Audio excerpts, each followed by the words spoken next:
Repita comigo, por favor. Om Namo Bhagavate Vasudevaya.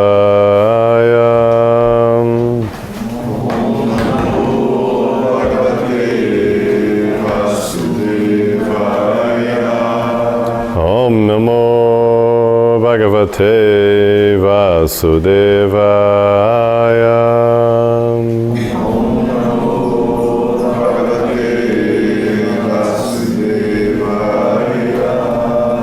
Om Namo Bhagavate Vasudevaya.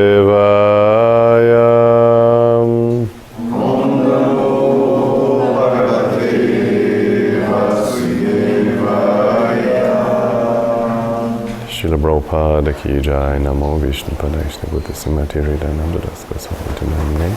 Namaste Guru Sadam Namaste Prabhupada Pramodaya Dustasiddhantanasi. Hare Krishna. Então hoje a gente vai ir um pouco mais além dos Yoga Sutras. A gente já viu um pouquinho, né? A gente tem uma apresentação básica dos Yoga Sutras e deu foco nos yamas e niyamas.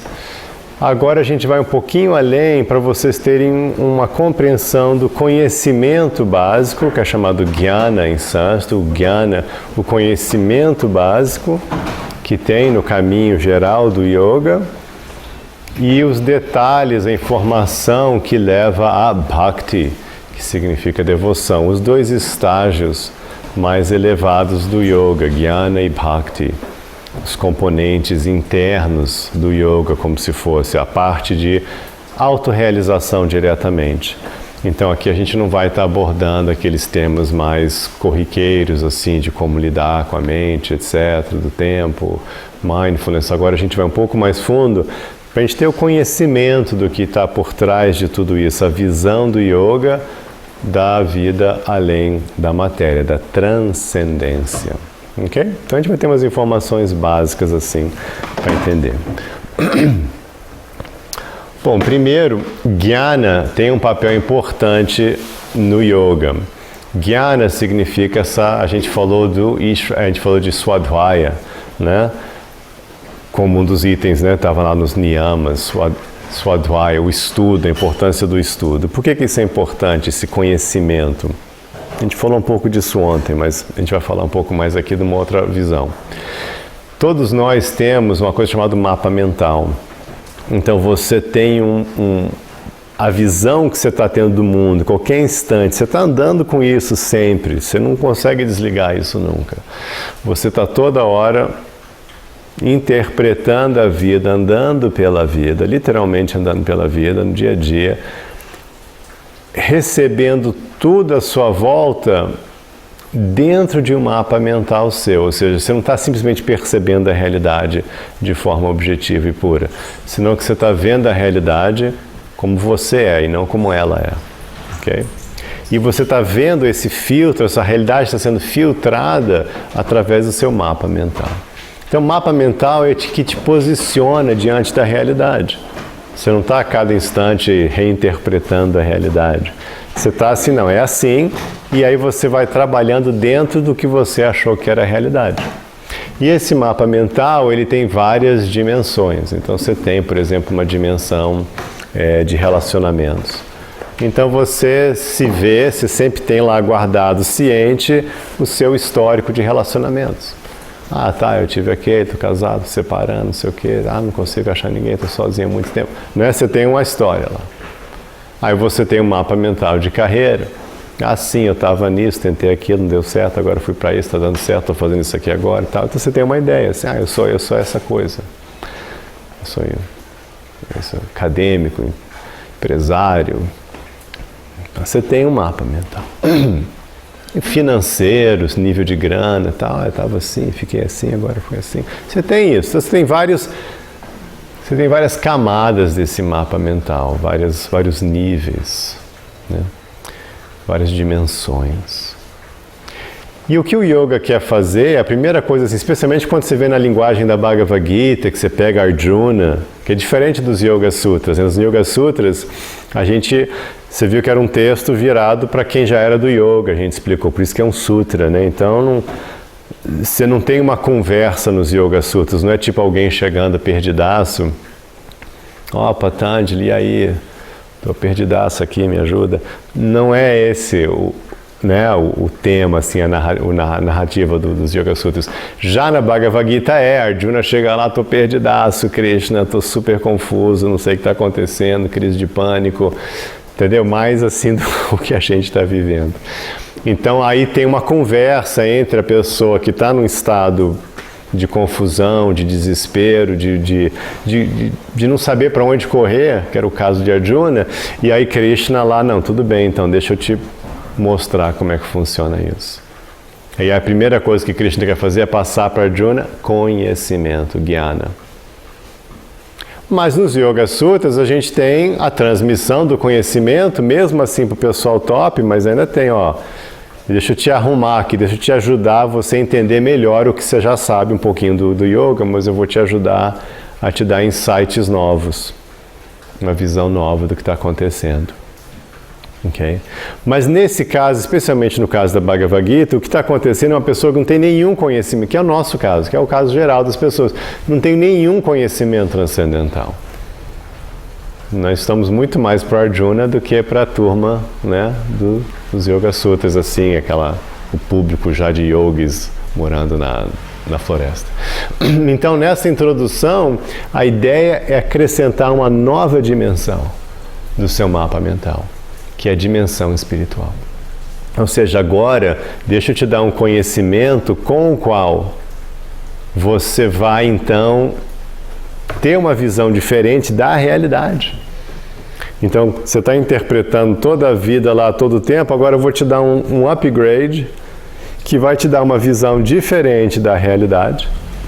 E com essa visão diferente, você vai ver que está tudo diferente. Você vê que agora mudou prioridades, planos, projetos, o que era problema não é mais problema. O que era um objetivo não é mais um objetivo, é uma roubada.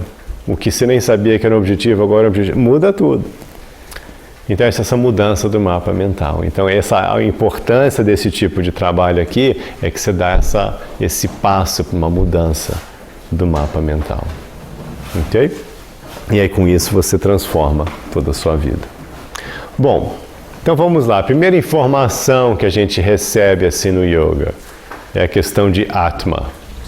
Atma é a palavra para alma em sânscrito. E Atma, a ideia do caminho do yoga é que você é uma alma eterna. E você não só é uma alma eterna, mas você é uma alma que sempre existiu e sempre vai existir. Aí a gente usa essas palavras primordial, sempre existente, eterno. Então você tem essa natureza, você sempre existiu e sempre vai existir. E você sempre existiu como uma unidade. Cada um de nós é uma unidade, é uma alma. E essa alma, ela tem uma natureza pessoal. O que significa isso? Que é diferente de uma energia apenas, né? Qual que é a diferença entre, digamos, um fogo e você? Uma diferença. É. Pensar. Tanto que ela pode responder. Eu não ia fazer essa pergunta para o fogo. Eu ia ficar lá, o fogo ia ficar olhando para mim. O que mais que a gente faz como pessoa? Age. A gente age, né? A gente toma decisão. Ah, o que mais? Escolhe. Faz escolhas, né? O que mais? Consciência. Nasce e morre.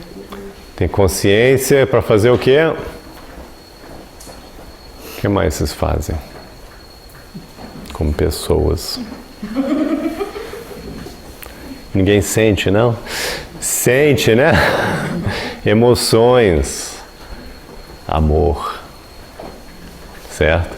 Então essa natureza, essas características pessoais de escolher, de razão, de sentimentos, isso vem da alma, não do corpo. O cemitério está cheio de corpos, mas não tem personalidade. Então, essa questão de personalidade que faz você ser uma pessoa, de pensar, agir, a sua individualidade, isso vem da alma, Atma. Então, o yoga está falando, você é isso, você é essa entidade pessoal, eterna, que está, então, né, se manifestando dentro de um corpo físico. O corpo físico mesmo é matéria morta. Lembra de viveka? Distinção, viveka. Tem que saber distinguir as duas coisas. Tem que distinguir o seu corpo da sua alma. Ok? Então essa é a primeira coisa. Primeiro ensinamento do yoga. Você não é o corpo, você é uma alma eterna pessoal. Ok. E aí com essa alma eterna, aí chega a pergunta, né? Mas então como que eu estou aqui, né? Assim, o que está acontecendo? Aí entra a reencarnação. É dessa tradição que vem a reencarnação. O conceito de reencarnação vem da cultura védica. E a ideia é que como você é uma alma eterna, o seu corpo não é eterno, todo mundo aqui, né, quase todo mundo deve saber a sua data de nascimento, quer dizer, você tem uma data de nascimento, você sabe que você vai morrer, e aí como é que vai configurar essas duas coisas? Bom, você vai ter que estar saindo de um corpo e entrando em outro. Então essa é reencarnação. E aí, claro, né, com reencarnação você vai ter que falar de karma, e aí como que vai se dar essa reencarnação? E aí tem um chamado bem legal, que já que a questão da vida, esse sintoma de vida, de existir, de escolher, de ser, isso vem da alma, então todo ser vivo tem alma. Vida é sintoma de alma. Então todo ser vivo, qualquer plantinha, insetozinho, bichinho, todo mundo tem alma. Então tem esse conceito. Aí como é que essas almas vão ter? Todas elas estão vivendo o seu karma. Aí tem aquela questão assim, não, mas como é que pode, depois de um corpo humano, você pode cair para um corpo de animal? Pode. Porque senão como é que o animal vai ter karma? Para você estar encarnado, você tem que ter um karma para estar encarnado. Então se você está encarnado é porque você tem karma, e você acumula esse karma onde? Tem que ser numa vida humana, porque o animal não acumula karma. Ele não tem suficiente poder de discernimento, de escolha. Né? Você não pode falar que é um animal, esse é um animal, né, de consciência elevada, de moralidade, ético. Esse é um cachorro muito ético. Não, esse é um cachorro vagabundo. Tadinho, né? Gatinho sem vergonha. Não, assim, não tem disso, né? Gato é gato, cachorro é cachorro. Então, a definição, mas por que é gato? Porque tem karma. Onde que veio esse karma? Vem de outra vida. Então, a explicação védica é que faz sentido, né? Porque senão como é que aquela alma ia ter um corpo? E da onde vem aquele... é o tomar, Deus deu. Poxa, mas aí como é que ia ficar? Aí entra aquela questão toda da discussão do karma, né? Da justiça. Teodecia, não é isso? Como é que tem um cachorro lá, sabe, naquela mansão, comendo do bom e do melhor, e o outro lá sendo espancado, virando churrasquinho no Vietnã? Como é que... Deus, como é que Deus ia dar isso aleatoriamente? Não tem sentido, tem que ser karma, né? Tem que ser merecimento. Senão teria injustiça. Né?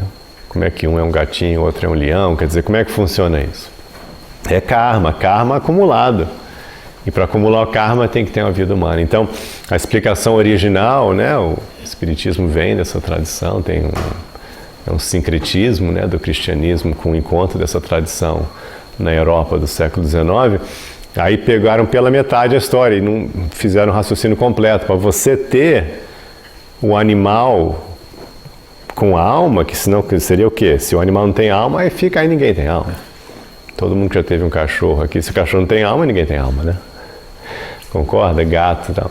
Como é que você vai explicar todos aqueles sentimentos, lealdade, felicidade, tristeza, tudo aquela... Aí não tem alma, é só uma máquina? Então você também é uma máquina. Ou todo mundo tem alma ou ninguém tem alma.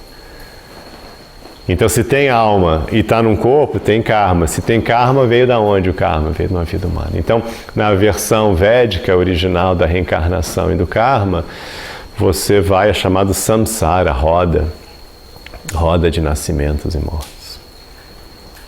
Você pode estar em cima e a roda, né? Você está embaixo, aí você volta para cima, aí você cai para baixo, aí você sobe, né? Então é roda. E não só o humano, mas a gente já pode ter sido uma grande figura cósmica, um deus do sol, um deus da lua, chamados semideuses na cultura. Aí você cai, depois você agora está aqui, aí volta, e assim. Então esse é o conceito de reencarnação. Então a alma está presa. Esse é o pressuposto do yoga. Você é uma alma eterna, uma centelha divina, e agora você está aí preso na roda de nascimentos e mortes. Você está preso nesse processo de aparecer e desaparecer aqui. De uma vida para outra, de uma outra para uma outra para uma outra. Como é que você vai sair dessa? Então a primeira coisa do yoga é dar o conhecimento. Olha, você está preso. Depois vai dar a ferramenta, como sair. A gente viu, né, nos yamas e niyamas, né? Aí já tem aqui, uma receita de como quebrar isso aqui. E o yoga dá assim outras receitas, né, outros pacotes, outras apresentações, detalhes de como fazer. Mas essa é a primeira coisa que você tem que entender. Você é uma alma eterna e está presa no processo de reencarnação.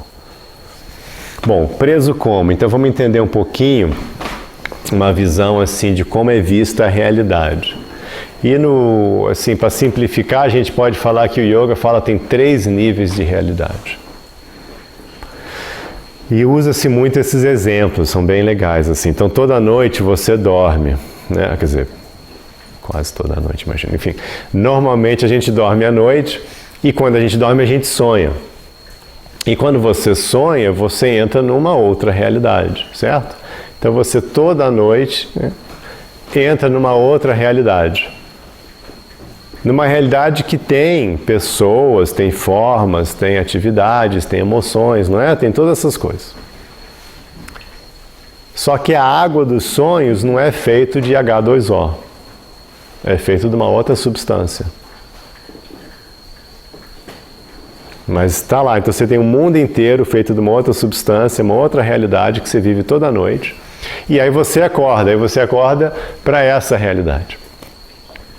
E aqui também tem pessoas e formas e tal, e você está vivendo e tal, não sei o quê. Aí o yoga está falando, olha, você tem que despertar de novo. Por isso que a gente usa essa expressão, o despertar da alma. Agora tem que despertar a alma, o corpo despertou. Quando você acordou de manhã, o corpo despertou. Mas e a alma? A alma está dormindo ainda. Então o despertar da alma é esse momento assim que você começa a buscar essas informações. Que você começa a praticar para fazer o despertar da alma. Para você acordar de novo. E aí seria o último nível, o mundo real, que é a transcendência. Então, isso aqui é uma ilusão, é como um sonho, e o sonho já é a ilusão da ilusão. Aí você fala, mas vem cá, como é que eu vou acreditar nisso? Bom, é bem legal o exemplo do sonho. Porque toda noite você se engana. Toda noite você é iludido. Você pode pensar, mas vem cá, depois que eu encarnei, sei lá, 5 vezes, eu ia me tocar, né? Que eu estou encarnando de novo, né? 10 vezes, 1000. Eu vou me tocar, né? Peraí, eu já fiz isso antes. Mas não funciona assim. Tanto que você dorme toda noite. Então quantas vezes você já sonhou? Milhares e milhares e milhares de vezes você é iludido todos os dias. Eu estou falando isso hoje e hoje à noite você vai ser iludido de novo. Não vai? Você vai estar lá achando que aquilo é real e que não existe outra realidade. Muito raramente você vai estar no sonho. Sim, eu estou sonhando, né? Mas basicamente você vai estar lá e achando que aquilo é a realidade. É ou não é? Toda noite você é iludido. E é uma realidade mais louca. Nem faz muito sentido, né? E você tá, não, é isso mesmo, legal. Essa pessoa, né, é minha mãe, não é minha mãe, mas é minha mãe, sabe assim? Isso faz muito sentido, né? Isso aqui é minha escola, mas não é minha escola, né? Você vai estar vivendo aquela loucura toda. Aí você acorda, é outra coisa, não é?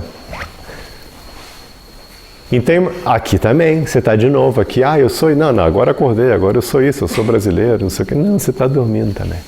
É outra ilusão, Maya. Então o chamado do yoga é esse, ó, você está preso no samsara, no mundo material, e da mesma forma que toda noite você se engana no sonho, assim também toda encarnação você está aí se enganando, achando que isso é a realidade última, mas tem um outro nível de realidade, a transcendência, o mundo real, que também vai ter formas e emoções e atividades, e também vai ter água, mas a água lá também não vai ser H2O e nem vai ser aquela água dos sonhos, vai ser uma água feita de Brahman, uma água feita de energia espiritual.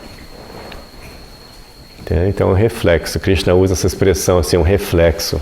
Ele fala assim, olha, imagina uma árvore à beira de um reservatório de água. Aí você olha, você vê duas árvores. Uma é real e a outra é uma ilusão, né? Um reflexo. Ele fala assim, ele compara esse mundo assim, ó, isso aqui é um reflexo da realidade. Por isso que engana tão bem. Por isso que funciona a ilusão. Porque é parecido, lá você também tem corpo, lá tem papagaio, tem arco-íris, tem bolo, tem dança, entendeu? Lá tem música. Então assim, parece com a realidade última, mas só que não é. Da mesma forma que seu sonho parece com essa realidade, mas não é. Ok? Muito bem. Então, vamos falar um pouco como é que é essa visão de Deus, como é que Deus entra nesse cenário na visão do yoga. E o yoga dá assim três níveis, assim, três aspectos de Deus. O primeiro é chamado Brahman. E Brahman seria a luz de Deus, seria a energia de Deus, né? Então Brahman é um aspecto de Deus onde você tem energia, mas você não tem forma, nem personalidade, só energia, só luz. Então esse é o primeiro nível do divino, uma luz geral. E muitas tradições reconhecem isso. Tem uma noção, muitas pessoas de forma intuitiva captam isso. Pessoas que estão acalmando a mente um pouquinho e tal, elas, assim, né? Tem alguma coisa. Aí capta essa energia, esse Brahman. Muitas linhagens diferentes, de maneiras diferentes, dão nomes diferentes, mas eles sentem essa energia de Deus. Okay? Então essa é a luz de Deus. Então esse é um aspecto de Deus. O segundo aspecto é mais peculiar à tradição védica mesmo e não aparece muito em outras tradições. Mas é bem forçado assim na tradição do yoga. E a ideia é chamado Paramatma. Atma, a gente já viu, é alma, né? E a palavra Parama em sânscrito é além, ou super. Você pode falar super, além, né? Então Parama, Atma, Paramatma é super alma, ou seja, você tem a sua alma, aí tem a grande alma, a super alma, então é Deus. Então Paramatma é uma expansão, uma presença de Deus que fica dentro de cada corpo, de todos os corpos e de todos os átomos. Ou seja, é a presença de Deus em tudo e todos. Então, com Paramatma, você tem forma e você tem energia, que descreve a forma, tá? Os yogis, lembra que a gente falou dos yogis místicos que saíam, o caminho de meditação pura? Eles meditavam no Paramatma. A meditação do caminho de Ashtanga Yoga era de você perceber a presença de Deus no coração. Ou coração, sentido energético, entendeu? Então você percebia a presença e você meditava, e aí eles, naquele processo deles intenso de purificação da mente, acalmar a mente, eles enxergavam a forma. Então eles tinham, como a gente pode enxergar a forma no altar, eles conseguiam enxergar a forma no altar interno do coração deles. Aí esse contato, essa meditação era o foco da meditação dos yogis místicos. Então Paramatma, um pouquinho, já não aparece em muitas tradições do conceito, mas a ideia é que Deus está presente em todos, a gente já meio que abraçou o conceito, né? Um conceito que cai bem, né? Mas é nesse sentido. Na Bhagavad Gita, Krishna enfatiza, olha, tem duas presenças em cada corpo. Tem você e tem eu. Então Krishna explica, ó, tem a presença de Deus e tem a presença da alma individual. Que são diferentes, porque eu estou em todos, eu conheço todos e você só conhece o seu. Então ele dá assim, vários versos explicando essa diferença. Então, Paramatma. Então aqui a gente tem energia e forma. Mas o aspecto último de Deus é chamado Bhagavan. E Bhagavan é assim, aí você já tem energia, forma e personalidade. Então aí já seria a forma completa de Deus. A forma pessoal de Deus. Que fica, né? Reside, a gente vai falar sobre isso, na realidade última. Então você tem o aspecto pessoal de Deus, Bhagavan, que esse sim seria o aspecto último. É quando Krishna vem, ele está aqui, ó, sou eu, estou aqui, estou falando. Aí ele se apresenta, ele fica 125 anos na Terra falando, fala yoga, para apresentar esse aspecto da forma, energia e pessoa. A personalidade. Então aí sim você vai poder, como pessoa também, como alma, aí você pode se relacionar com ele. Então todo mundo que fala, que conversa com Deus, que faz oração, é porque eles já estão aceitando o aspecto Bhagavan. Porque você não pode fazer uma oração para quem não escuta. Não teria muito sentido. Você não, de novo, você não vai conversar com fogo, com uma lâmpada, né? Você pode, mas enfim. Não vai ser tão legal quanto conversar com uma pessoa bacana. Então, com o aspecto Bhagavan é que você pode ter amor. Porque aí tem um relacionamento. Aí você pode ter um relacionamento amoroso. Então, com Bhagavan a gente vai ter o yoga completo, com Bhakti. Porque você tem uma pessoa com quem você vai conversar, amar, brincar, dançar, né? Esse é o aspecto último de Deus. Mas fica para conhecer. Então Krishna entra nisso aí, que ele seria a forma Bhagavan mais completa. No sentido que com Krishna você teria toda a gama de relacionamentos possíveis. O mais íntimo, amoroso, até um pouco mais distante. E já com outras formas de Deus, você teria um relacionamento menos completo. Então essa é a importância de Krishna na tradição, que é a forma última de Bhagavan. Complica um pouquinho, é um pouquinho difícil de assimilar para quem já está assim, poxa, tentando aceitar Bhagavan, mas para dar um nó na cabeça logo assim, para ficar bem. Dizem, né, que uma boa palestra é aquela que você sai com mais perguntas do que você tinha antes, né? Então, para você ficar com mais perguntas, a descrição correta da visão de Deus no caminho do yoga não é só monoteísmo, entendeu? Mas seria um monoteísmo polifórmico. O que é isso? Poli, muito, fórmico, formas, né? Muitas formas. Então, o monoteísmo, sim, Deus é um. No yoga é assim, só tem um Deus, não tem uma competição e tal, Deus é um. Mas esse mesmo Deus, por ser infinito, ele pode se expandir e existir em diferentes formas pessoais dele, entendeu? Então, polifórmico, é um Deus só, mas ele pode se manifestar como Krishna, e ao mesmo tempo ele pode se manifestar como Narayana, e ao mesmo tempo ele pode se manifestar como, entendeu? Como Allah, como não sei o que. É o mesmo Deus. Nrsingadeva, assim, na nossa tradição tem muitas formas descritas, mas muito claramente ninguém se confunde. Ah, é um Deus só, mas ele é porque é infinito. Porque você pode falar assim, mas uma forma de Deus limita. Esse argumento aparece. Então, para começar, não, ele não limita porque ele pode ter inúmeras formas. Ele tem ilimitadas formas simultâneas e cada uma é Deus completamente. É um conceito um pouco assim, mas quando você parar e pensar, você fala, realmente faz sentido, né? Porque aí, se tivesse só um, aí como é que fica essas religiões do mundo e como é que eu vou em Marte? Enfim, como é que você vai explicar essa questão? Não fica meio mal explicado, né?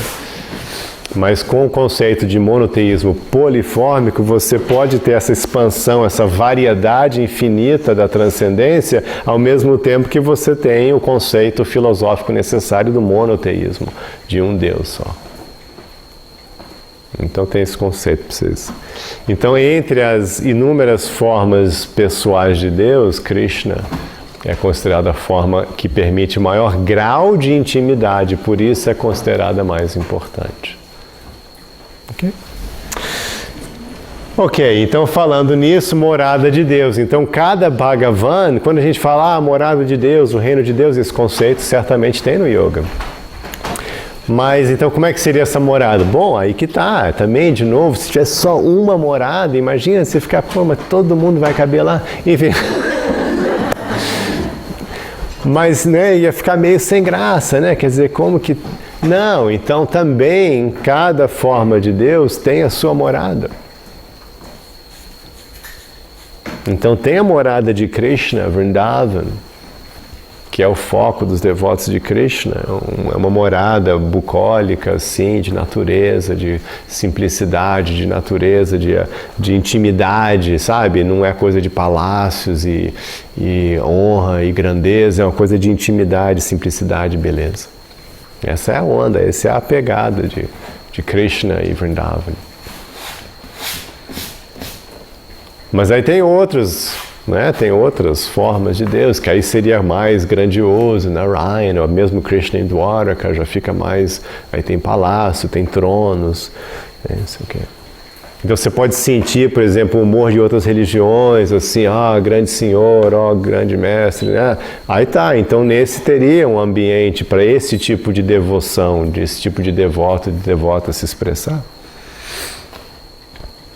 Nosso grande mestre, Prabhupada, ele falava assim, não, aí tem um planeta para Jesus, tem um planeta para os muçulmanos, né? Planeta no sentido assim, uma morada de Deus, eles usam as palavras planeta assim, traduzindo a linguagem nossa. Né? Imagina, tem uma região, ou seja, tem um reino de Deus para muçulmano, tem um reino de Deus para cristão, tem um reino de Deus para os devotos de Krishna, de Nrsimhadev, Narayana. E faz sentido, né? E fica uma coisa mais legal, assim, faz sentido, assim, racionalmente você pode explicar isso e também ajuda a acabar com qualquer conceito que religião é melhor que a sua. Não, assim, não, você está na sua, é isso que você quer. É esse o humor da sua devoção, o seu amor a Deus se manifesta assim, maravilha, tem um local para você. Tem onde se expressar isso puramente, com outras pessoas que estão na mesma sintonia. Sua vibe tribe transcendental. Né? Então esse é o conceito, é bem legal. Então a ideia do yoga, olha, você está aqui preso no samsara e puxa, você está perdendo aí, você tem que acordar para voltar para casa, voltar ao lar. Esse é o chamado. Onde você vai poder viver plenamente, claro, paraíso, maravilha, tudo legal, né? Sem morte, enfim, todas aquelas coisas que outras tradições falam. Né? Um lugar de amor, sem inveja, sem ego, sem maldade. Esse é o conceito. Bom, aí a gente tem um conceito do avatara. Bem legal esse conceito da cultura védica. Avatara literalmente significa em sânscrito aquele que cruza para baixo. Cruza para baixo da onde? Do mundo real para baixo, para essa realidade. Essa realidade. Então você tem aquela entidade que vai vir de lá para cá para poder ajudar, para ajudar a despertar, para ajudar a encaminhar, ajeitar essa realidade material. Então tem esse conceito na cultura védica. E mais interessante ainda, tem dois tipos de avatar. Então, primeiro é o Deus Avatar. Aí o Deus Avatar, lembra, a gente falou, né? O monoteísmo polifórmico. Então você tem essas diferentes Bhagavan, essas diferentes formas de Deus, com diferentes, né, literalmente formas e personalidades. Aí eles vêm, eles descendem de tempos em tempos. E aí se apresentam tal, para dar, né, para abrir o leque para as pessoas aqui, sim, isso tal, gostei desse, me interessei por esse. Vai ter um sutra nos Yoga Sutras de Patanjali que Patanjali fala assim, você escolhe a sua deidade, no sentido que você escolhe a sua forma Bhagavan. E aí você se dedica àquela forma.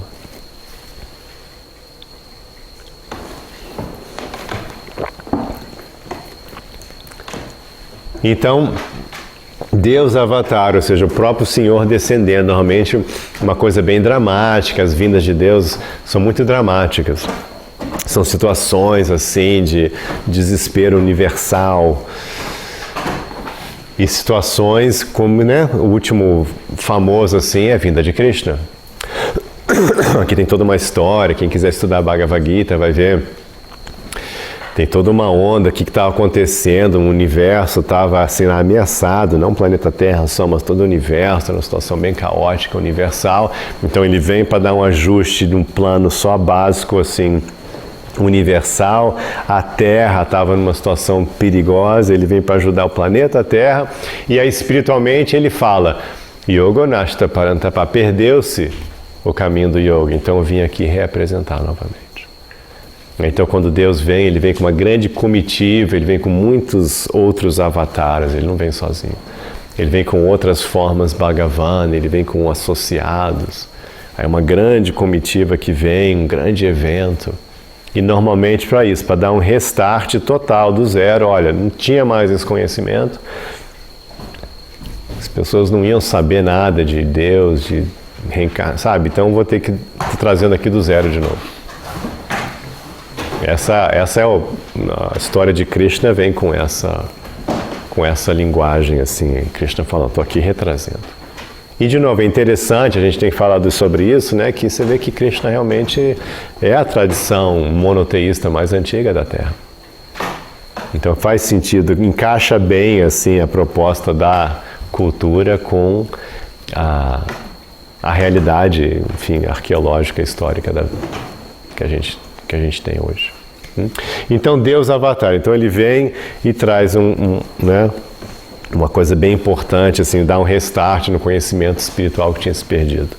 E faz o convite, né, como que o marketing, assim, ó, pessoal, tá aqui, eu tô aqui, eu sou assim, se quiser, né.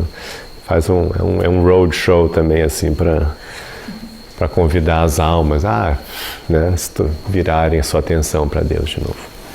Mas aí também tem o conceito do alma avatara, de uma alma que vem,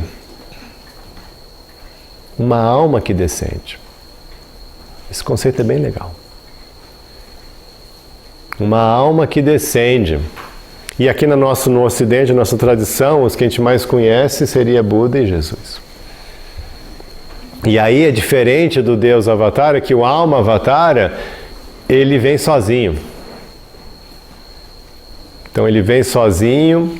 E outra característica bem interessante do alma avatara é que ele vem para dar uma edição numa coisa que já existe. Ele não traz um monte de informação nova. Você vê Buda. Buda ele vem dentro do contexto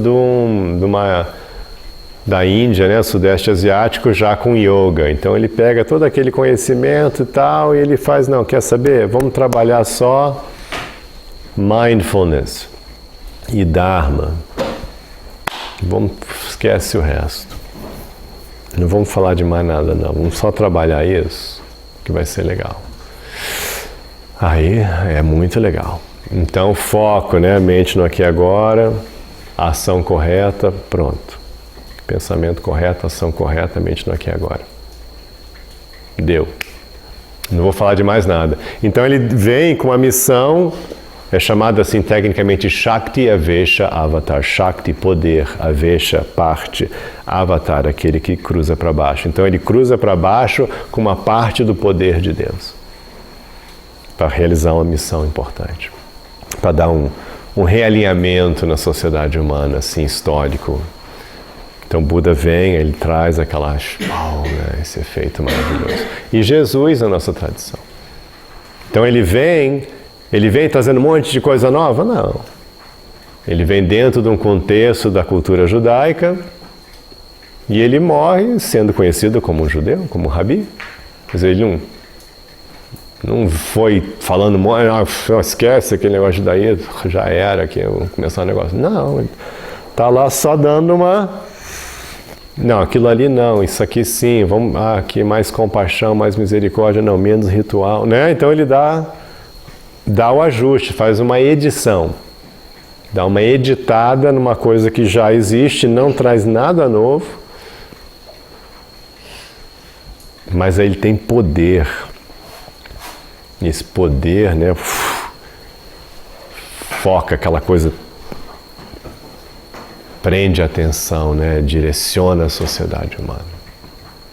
Então, bem legal o conceito de avatar a alma, né, essa ideia que é a alma de baixo. Okay? Muito bem.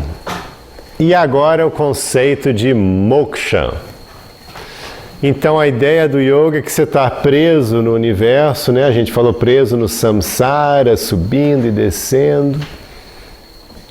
Então o que a gente quer fazer, a gente quer se libertar.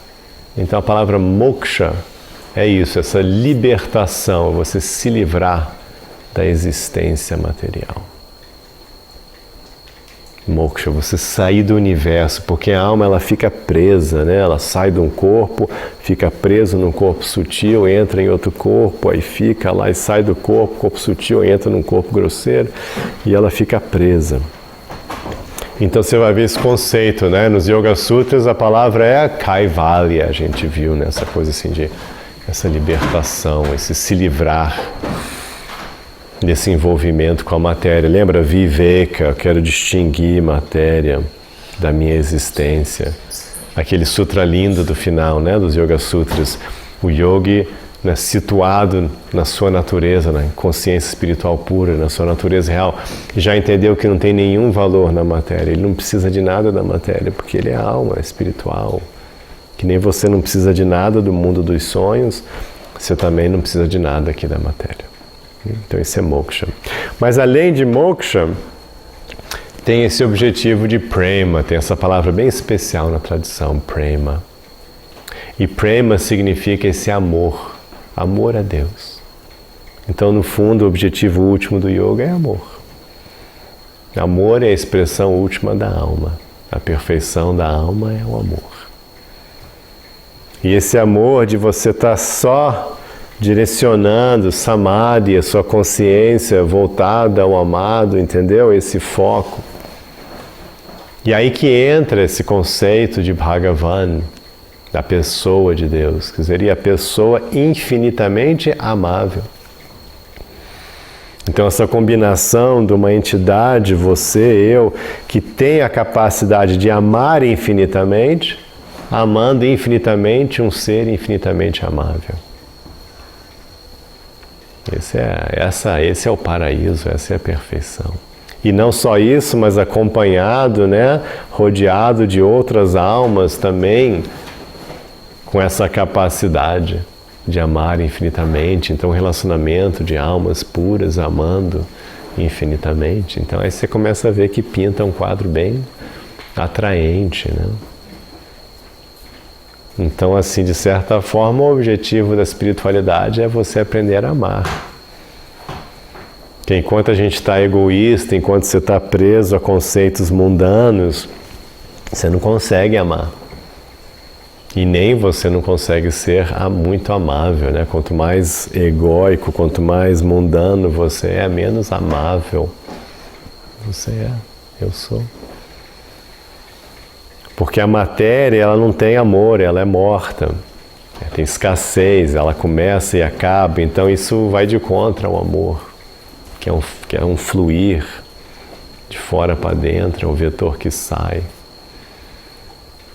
Então você tem que estar vibrando nessa existência espiritual que é infinita, né? Que você vive para sempre, você existe para sempre, você tem prazer infinito, aí por isso que você pode amar infinitamente, como alma. Satit Ananda, a gente fala em sânscrito. Né? Existência eterna, conhecimento eterno, prazer eterno. Esse é o conceito. Então é isso. Esse é o básico, resumo do conhecimento, jnana, do yoga. E como que com esse conhecimento você vai trabalhando para desenvolver bhakti, devoção, para desenvolver, encaminhar em direção a prema, esse amor puro por Deus. Bom? Então, muito obrigado pelo seu tempo e paciência. Hare Krishna.